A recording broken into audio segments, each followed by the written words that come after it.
longer. They've traded in the snow for back to the nice weather in the 60s, and we talk about a trade in the association. We knew it was coming. Now we know it's official. Kyle Korver is now a part of the Cleveland Cavaliers. Looking to bring him another championship. Mike Dunleavy, Mo Williams, one who might play, the other not so much. Future first-round pick.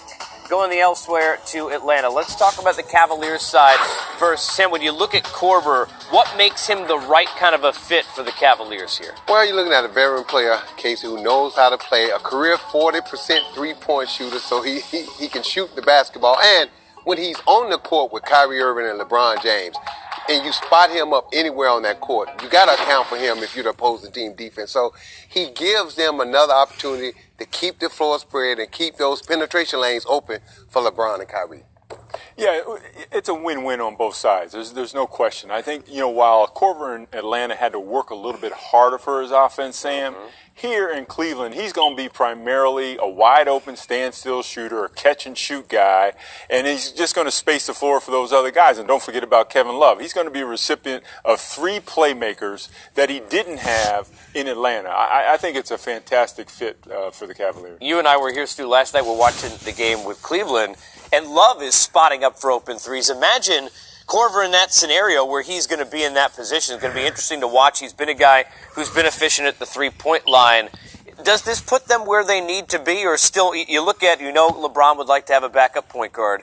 We talk about a big man. I mean, how much more is still left for the Cavaliers to get to a point where you feel like, okay, they're right there again as the favorites? Well, they're still there. I'm not going to say they're the favorites. They're the co-favorites with the Golden State Warriors. But Kyle Korver is another piece that gets them closer. But as LeBron James said, they need a backup point guard. And I'm like you, Casey. I think they need another big. When Birdman went down, they are thin up front. They only have 3 quality big guys. And Stu, you know this. I say it all the time. You may not need a big guy to win a championship, but at some point in the playoffs, you may need him to get there. Yeah, and I agree with you. The one oddity of the trade is this. Cleveland is not a high-paced team.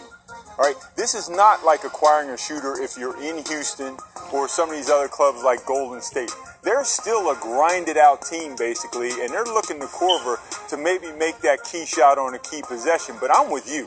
I think they need another big and a guard that can increase the pace of the game, which is something they don't have, and it may prove to be that they're a little bit vulnerable in that area. Now, we're vulnerable to great opinions here on this set, but the co-favorites?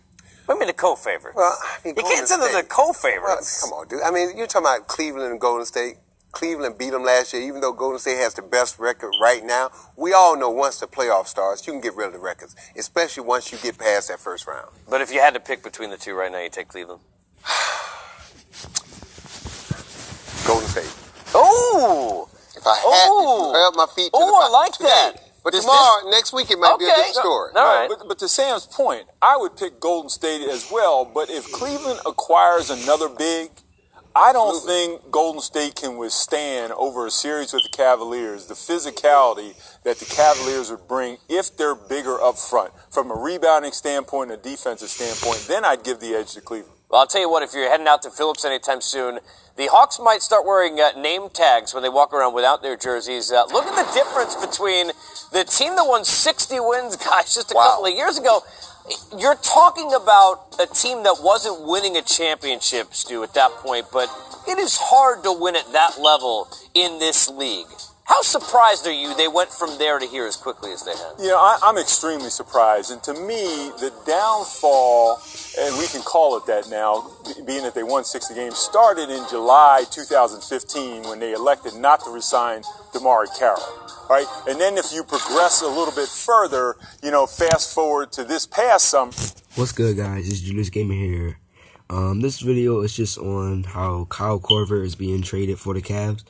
I know it's like a good trade. You know why? Because Kyle Korver is a three-point shooter, and he catch and shoot, and makes most of the time he makes it wide open. Most of the time he makes it with people guarding him. Most of the time he makes it when he catch and shoot and pull up. He makes it also most of the time. So that's why it's a good trade. Because Cleveland got LeBron, got Kyrie Irving, and Kevin Love, right? But with Kyle Korver on the team, they're going to be dominant, boy. They're going to be the next level up because Warriors were already a hard team to beat of all the shooters, right? But now, since KD is on the team, it's like that they definitely hard, you know. But now with Kyle Korver, Cavs are next level up, so that's why. So I'm back with another video. More videos are coming up, so don't go away. Stay tuned, and I'll see you guys in the next video, okay? I just wanted to make you guys aware of the trade of Kyle Korver, if you guys are into basketball, because I know some of you are, so that's why I did it. Some of you who are not, y'all not, but some of you who are, then y'all are. All right. I'll see you for the next video, and see you next time. Peace.